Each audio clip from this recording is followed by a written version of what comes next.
রাখলেন, আমি মন চাইলে ঘুম থেকে উঠে 2 রাকাত নামাজ পড়তে পারবো, এই সুযোগটা আপনাকে আমাকে কাজে লাগাতে হবে। তাহলে এই সুস্থতার নিয়ামতের কৃতজ্ঞতা আদায় আপনার আমার করা হবে। নাম্বার 4, আফরাদাকা ক্বাবলা শুগলিক। আল্লাহ পাক রব্বুল আলামিন তোমাকে যে অবসরতা দান করেছেন, এই অবসরতাকে তোমার ব্যস্ততা আসার পূর্বে গনিমত মনে করো। অবসরতা অনেক বড় নিয়ামত। আমরা বিভিন্ন কাজে লিপ্ত থাকি, কাজের ফাঁকে ফাঁকে আবার সময় পাই, নামাজ পড়ার সময় পাই, ইবাদত বন্দি করার সুযোগ আসে। কিন্তু বহু মানুষ এমন আছে যাদের 24টা ঘন্টায় বিভিন্ন কাজে লিপ্ত থাকতে হয়, সুযোগ খুঁজে বের করতে চাইলেও সুযোগ বের করতে পারে না। কিন্তু আল্লাহ পাক রব্বুল আলামিন যে অবসরতা দান করেছেন, এই অবসরতাকে ব্যস্ততা আসার পূর্বে গনিমত মনে করতে হবে। যদি এটাকে গনিমত মনে করে সঠিক ব্যবহার করা যায়, আমরা যখন অবসরতা পাই, বন্ধু বান্ধব একসাথে মিলে বিভিন্ন আড্ডায় লিপ্ত হয়ে যায়, গল্প লিপ্ত হয়ে যায়। কিন্তু অবসরতা পাওয়ার পরে যদি একটু সুযোগ হয় হাতে একটু কোরআন নিয়ে তেলাওয়াত করি, এই সুযোগ আপনার আমার হয় না। একটু অবসরতা পেয়েছি 2 রাকাত নামাজ পড়ি, এই সুযোগ আপনার আমার হয় না। কেন হয় না? কারণ এই অবসরতাটা একটা নিয়ামত, এটা যে আল্লাহ পাক রব্বুল আলামিন দয়া করে আমাকে দান করেছেন, এটা আপনার আমার মাথায় কখনো আসে না, কখনো চিন্তা করি না। সুযোগ পেলে কিভাবে এটাকে বন্ধুদের সাথে আড্ডা দিয়ে চায়ের দোকানে কিভাবে ব্যয় করবো, এই চিন্তায় থাকি। কিন্তু আল্লাহ পাক রব্বুল আলামিন অবসর দান করেছেন। অনেক ব্যক্তি আছে সারাদিন ফজরের পর থেকে রাত 10টা পর্যন্ত কাটতেছে, 1 সেকেন্ড সময় পায় না, নিঃশ্বাস শ্বাস নেবে খাবে এই সময় পায় না। কিন্তু আল্লাহ আমাকে অবসরতা দান করেছেন, এটাকে কাজে লাগানোর দায়িত্ব কার? আমার। এটাকে কাজে লাগাতে হবে আপনার আমার। নাম্বার 5, সবথেকে গুরুত্বপূর্ণ বিষয়, আল্লাহ রাসূল সাল্লাল্লাহু আলাইহি ওয়াসাল্লাম বলতেছেন, ওয়া হায়াতাকা ক্বাবলা মাউতিক। আল্লাহ পাক রব্বুল আলামিন তোমাকে যে হায়াত জিন্দেগি দান করেছেন, এই জীবনটাকে তুমি মৃত্যুর পূর্বে গনিমত হিসাবে গ্রহণ করো। কারণ যখন মৃত্যু এসে যাবে, চক্ষুটা যখন বন্ধ হয়ে যাবে, সমস্ত আমল বন্ধ হয়ে যাবে, আর আমল করার সুযোগ নাই। এজন্য এই যে হায়াতটা আল্লাহ পাক রব্বুল আলামিন দান করেছেন, আপনি মনে করতেছেন আর কতদিন বাঁচবো, কে গ্যারান্টি দিয়েছে আপনাকে আমাকে? রাসূলুল্লাহ সাল্লাল্লাহু আলাইহি ওয়াসাল্লামের এক হাদিস তো শুনিয়েছি আপনাদের। উম্মতে মুহাম্মাদির গড় আয়ু রাসূল নিজেই বলে দিয়েছেন, আমার উম্মতি বাইনা 60 ইলা 70। আমার উম্মতের গড় আয়ু হলো 60 থেকে 70 বছরের মাঝামাঝি। আকাল্লুহুম ইয়াজুজু যালিকা, খুব কম সংখ্যক উম্মত আছে যারা 70 পার করতে পারে। তাহলে এখন যদি আমার বয়স 50 হয়, 55 হয়, আর মাত্র কয়েকদিন বাকি আছে, এই অল্প সময়কে যদি আমি কাজে না লাগাই, একবার যদি চক্ষু বন্ধ হয়ে যায়, এরপরে আর কিন্তু ইবাদত বন্দি করার সুযোগ আপনার আমার থাকবে না। এখন যে কেমন আছি, এই অবস্থা আপনি যদি চাই, আমরা আমাদের মর্যাদাকে আরো বৃদ্ধি করতে পারি। যদি গুনাহগার হই, তওবা করে আল্লাহর কাছে ফিরে আসতে পারি। আল্লাহ রাসূল সাল্লাল্লাহু আলাইহি ওয়াসাল্লাম হাদিসের মধ্যে বলছেন, তোমরা কখনো তোমাদের মৃত্যু কামনা করো না। অর্থাৎ মৃত্যু আসার পূর্বে আল্লাহর কাছে এটা বলো না, আল্লাহ তুমি আমাকে মৃত্যু দিয়ে দাও, এই জীবনের থেকে মৃত্যু ভালো। এই ধরনের কথা বলতে রাসূল নিষেধ করেছেন। বুখারী মুসলিম শরীফের মধ্যে হাদিস আসছে, আবু হুরায়রা রাদিয়াল্লাহু তাআলা আনহু বর্ণনা করে বলেন, আল্লাহ রাসূল সাল্লাল্লাহু আলাইহি ওয়াসাল্লাম ইরশাদ করেন, লা তাতামান্না আহাদুকুমুল মাউতা। তোমাদের কেউ যেন মৃত্যু কামনা করে, মৃত্যু কামনা না করে, যেন মৃত্যু আসার পূর্বে যেন মৃত্যুর জন্য আবেদন না করে। ইম্মা মুহসিনান, হয়তো ওই ব্যক্তি নেককার হতে পারে, আল্লাহ পাক রব্বুল আলামিনের প্রিয় বান্দা হতে পারে। যদি নেককার বান্দা হয়ে থাকে, যতদিন সে জীবিত থাকবে, ফালা আল্লাহু ইয়াজদাদু, তাহলে তার নেক আমল আরো বেশি বেশি করে বৃদ্ধি পাইতে থাকবে। সুবহানাল্লাহ। ওয়া ইম্মা মুসিআন, আর ওই ব্যক্তি যদি গুনাহগার হয়, ফালা আল্লাহু, হতে পারে ইয়াস্তাতিবু, ওই ব্যক্তি আল্লাহর কাছে তওবা করে আল্লাহর কাছে ফিরে হওয়ার সুযোগ থাকবে। কিন্তু যদি মৃত্যু কামনা করে, কেউ যদি আত্মহত্যার পথ বেছে নেয় গুনাহগার অবস্থায়, তাহলে তো তাকে জাহান্নামী হতে হবে। এই জন্য রাসূল বলছে, মৃত্যু কামনা করো না, মৃত্যু আসার পূর্বে কেউ মৃত্যু কামনা করো না। বাকি মৃত্যুর জন্য প্রস্তুতি নেওয়া তার দায়িত্ব আপনার আমার। যদি খোদা না খাস্তা যদি নিজের গুনাহের কারণে কবরের মধ্যে গ্রেফতার হতে হয়, আল্লাহ পাক রব্বুল আলামিনের জাহান্নামে যেতে হয়, জাহান্নামীদের বর্ণনা দিয়ে আল্লাহ পাক রব্বুল আলামিন পবিত্র কোরআনে সূরা ফাতিরের 37 নম্বর আয়াতের মধ্যে বলেন, অহুম ইয়াস্তারিখুনা ফিহা, যখন জাহান্নামীদেরকে জাহান্নামে দেওয়া হবে, তখন ওই জাহান্নামীরা সবাই আর্তনাদ করতে থাকবে, চিৎকার চেঁচামেচি করতে থাকবে। চিৎকার চেঁচামেচি করে বলবে রব্বানা আখরিনা না'মাল সালিহান গায়রাল্লাযী কুননা না'মাল। ও মালিক আরেকবার সুযোগ দাও, মালিক আরেকবার সুযোগ দাও। রব্বানা আখরিনা, মালিক এই জাহান্নাম থেকে আমাদেরকে বের করো। না'মাল সালিহান গায়রাল্লাযী কুননা না'মাল, মালিক আরেকবার যদি সুযোগ পাই তাহলে দুনিয়ার মধ্যে যত অপকর্ম করেছি, গুনার কাজ করেছি, এই সমস্ত গুনার কাজ ছেড়ে দিয়ে না'মাল সালিহান, আমরা যত নেক আমল আছে সব করব।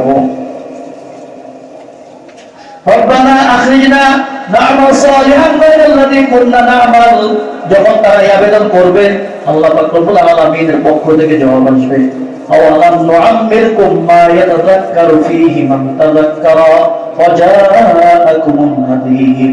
আমি রব্বুল আলামিন আওয়ালাম নুআম্মিরকুম, আমি কি তোমাদেরকে দীর্ঘ হায়াত দান করিনি?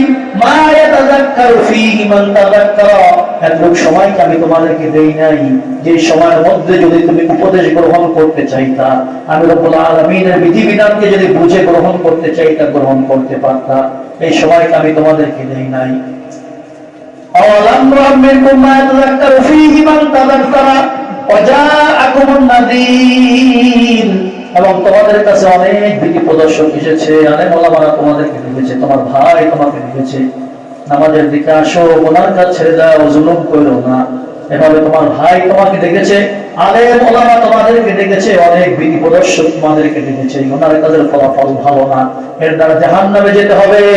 এই কাজ যদি করো আল্লাহর অসন্তুষ্টি অর্জন হবে, আর আল্লাহর অসন্তুষ্টি যদি অর্জন হয় কখনো কোনো ব্যক্তি সুখে শান্তিতে থাকতে পারবে না।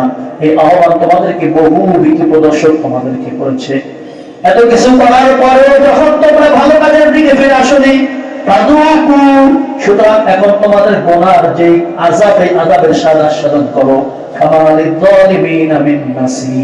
এখন যারা জালেম, দুনিয়ার মধ্যে যারা গুনার কাজ করেছে, যারা জালেম পরিচয় পেয়ে দুনিয়া থেকে বিদায় নিয়েছে, যারা আল্লাহ পাক রব্বুল আলামিনের বিধিবিধান ঠিকমতো পালন করেনি, রব্বুল আলামিনের বিধানের পরোয়া করেনি, মন চাই জিন্দেগি যাপন করেছে, এরা জালেম। এই জালেমদের জন্য আজকে কোনো সাহায্যকারী নাই।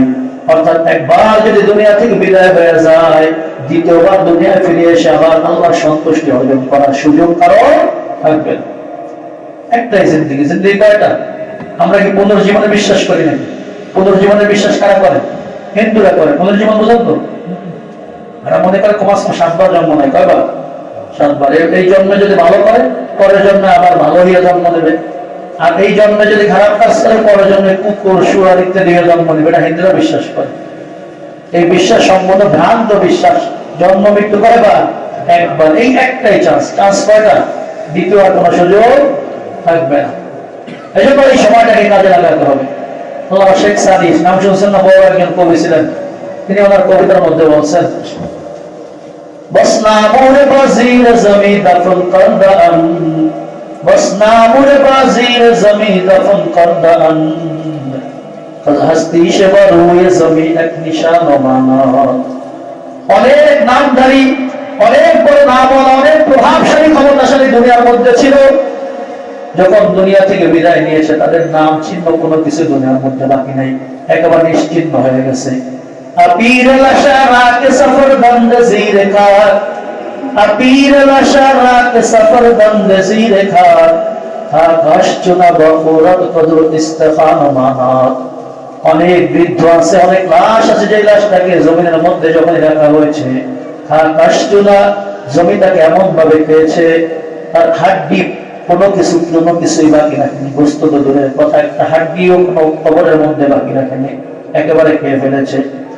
তাহলে বোঝা গেল, দুনিয়ার মধ্যে যত বড় প্রভাবশালী হই না কেন, যত ক্ষমতার অধিকারী হই না কেন, যত বড় রাজা বাদশাহ হই না কেন, দুনিয়া থেকে বিদায় নিতে হবে। বিদায় নেওয়ার পরে যখন কবরের মধ্যে রাখা হবে, মাটি এমন ভাবে খেয়ে ফেলে, এই দুনিয়ার প্রভাব প্রতিপত্তি কোনো কিছুই বাকি থাকে না, হাড্ডি পর্যন্ত খেয়ে ফেলে। তাহলে সবচেয়ে সৌভাগ্যবান সফলকাম ব্যক্তি তো সেই হবে যে ব্যক্তি দুনিয়া থেকে এমন ভাবে বিদায় নিল, তার উপর আল্লাহ সন্তুষ্ট। এটা বোঝানোর জন্য আল্লামা শেখ সাদি বলতেছেন, জিন্দা আসনামে ফররুক নাওশর আবাদল, জিন্দা আসনামে ফররুক নাওশর আবাদল, घर से बसे गुजश्त के नौशर व नमाज, নওশেরওয়া নাম শুনছি নাকি আমরা? যখন আল্লাহ রাসূল সাল্লাল্লাহু আলাইহি ওয়াসাল্লাম কাফেরদের যন্ত্রণায়, কাফেরদের নির্যাতনের পরে মুসলমানদেরকে হাবশার দিকে হিজরত করার জন্য পাঠিয়েছিলেন, এই মুসলমানদেরকে যিনি আশ্রয় দিয়েছিলেন এর নাম ছিল নওশেরওয়া বাদশা। কি নাম ছিল? নওশেরওয়া বাদশা। এই নওশেরওয়া বাদশার কথা বলতেছেন, জিন্না আসনামে ফররাস নওশেরওয়া বাদিল। এই নওশেরওয়া যতদিন কিয়ামত পর্যন্ত এই নওশেরওয়ার নাম ইতিহাস স্মরণ করবে এবং সে একজন ইনসাফকারী হিসেবে তাকে স্মরণ করবে, একজন নেককার ব্যক্তি হিসেবে তার নাম স্মরণ করবে। যদিও বা অনেক দিন হয়ে গেছে দুনিয়া থেকে নওশেরওয়া বিদায় নিয়েছে। আসল জীবন তো ওইটাই, যখন মানুষ মারা যাবে মানুষ তাকে নেক নামে, সুন্দর নামে তাকে স্মরণ করবে। এরপরে আল্লামা শেখ সাদী বলতেছেন, খায়রে কুন আয়ফুলা ও গনিমত শুমার ওমর, খায়রে কুন আয়ফুলা ও গনিমত শুমার ওমর। হে যুবক, হে ব্যক্তি, তুমি তোমার জীবনটাকে, এই যে আল্লাহ পাক রব্বুল আলামিন যে জীবন দান করেছেন, এই জীবনটাকে তুমি গনিমত মনে করো। তাপেশ তারকে বাঙ্গে বার আয়াত ফুলানা মানত। এই আমলটা করার সুযোগ কত সময় পর্যন্ত? ওই সময় পর্যন্ত যত সময় পর্যন্ত না তোমার ঘোষণা হয়ে যায় মাইকে যে অমুক ব্যক্তি দুনিয়ার মধ্যে আর নাই, অমুকের ছেলে অমুক, অমুকের পিতা অমুক দুনিয়ার মধ্যে আর নাই। এই ঘোষণা আসার পূর্বে খায়রে কুন আয়ফুলা, হে অমুক, হে প্রত্যেক ব্যক্তি তুমি কল্যাণ নেক কাজ করো, নেকের কাজ করো।